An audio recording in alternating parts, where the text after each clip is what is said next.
গরম গরম ভাতের সাথে ঝাল ঝাল শুটকি ভর্তা আর বালা চাও শুনলেই জিভে জল চলে আসে, তাই না? আজকে আমি বানিয়েছি বাঁশপাতা আর লইট্টা শুটকির ভর্তা, সাথে খুবই মজার বালা চাও। প্রথমে দেখাচ্ছি লইট্টা শুটকি ভর্তা। মাছগুলোর মাথা ও লেজ ফেলে সাইজ অনুযায়ী কেটে ছোট করে নিচ্ছি। এরপর গরম পানিতে কিছুক্ষণ ভিজিয়ে আলতো করে পরিষ্কার করে নিয়েছি। এরপর তেলে হালকা আঁচে ভেজে নিয়েছি। ভাজা হয়ে গেলে কালারটি ঠিক এইরকম আসবে। এরপর কয়েকটি শুকনো মরিচের সাথে লবণ দিয়ে ভালোভাবে পিষে নিচ্ছি। এরপর ভাজা রসুন মিশিয়ে নিচ্ছি। এরপর ভাজা লইট্টা শুটকি ভালোভাবে পিষে নিচ্ছি। চাইলে পাটায় বেটে মিহি করেও নিতে পারেন। আমি দুইভাবেই আপনাদের দেখাবো। এরপর একে একে পেঁয়াজ, মরিচ ও ধনেপাতা কুচি, সামান্য লবণ ও সরিষার তেল দিয়ে মাখিয়ে নিচ্ছি। ব্যাস, লইট্টা শুটকি ভর্তা রেডি। এবার বাঁশপাতা চাপা শুটকি শিলপাটায় বেটে তৈরি করব। লইট্টা শুটকির মতোই গরম পানিতে কিছুক্ষণ ভিজিয়ে আলতো করে পরিষ্কার করে নিয়েছি। এরপর তেলে হালকা আঁচে ভেজে নিয়েছি। ভর্তার জন্য লাগবে পেঁয়াজ বেরেস্তা,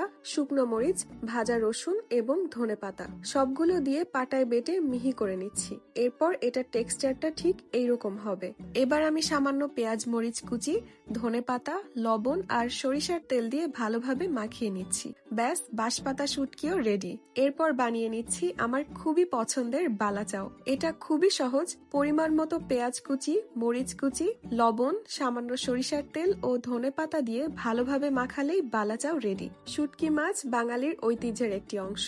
গরম গরম ভাতের সাথে এই মজার শুটকি ভর্তা আর বালা চাও থাকলে কোনো কিছুরই প্রয়োজন হয় না। এই স্বাদের জন্য গ্রাম থেকে শুরু করে শহরেও এই শুটকি বেশ জনপ্রিয়। এই শুটকি মাছ আর বালা চাও আমি নিয়েছিলাম শুটকিওয়ালা পেজ থেকে। তাদের শুটকির কোয়ালিটি এবং প্যাকেজিং আমার কাছে বেশ ভালো লেগেছে। বাঁশপাতা আর লইট্টা শুটকির পাশাপাশি তাদের কাছে পাবেন ছুরি শুটকি, লাল চিংড়ি শুটকি, সুন্দরী শুটকি, কাচকি শুটকি, মলা ঢালা শুটকি, পুটি চাপা শুটকি, বাঁশপাতা শুকনো শুটকি, রিঠা শুটকি ও সুরমা শুটকি সহ নানা রকম ভ্যারাইটি। আমার ভর্তার রেসিপি কেমন লেগেছে এবং আমার মতো শুটকি লাভার কে কে আছেন কমেন্টে জানাতে ভুলবেন না।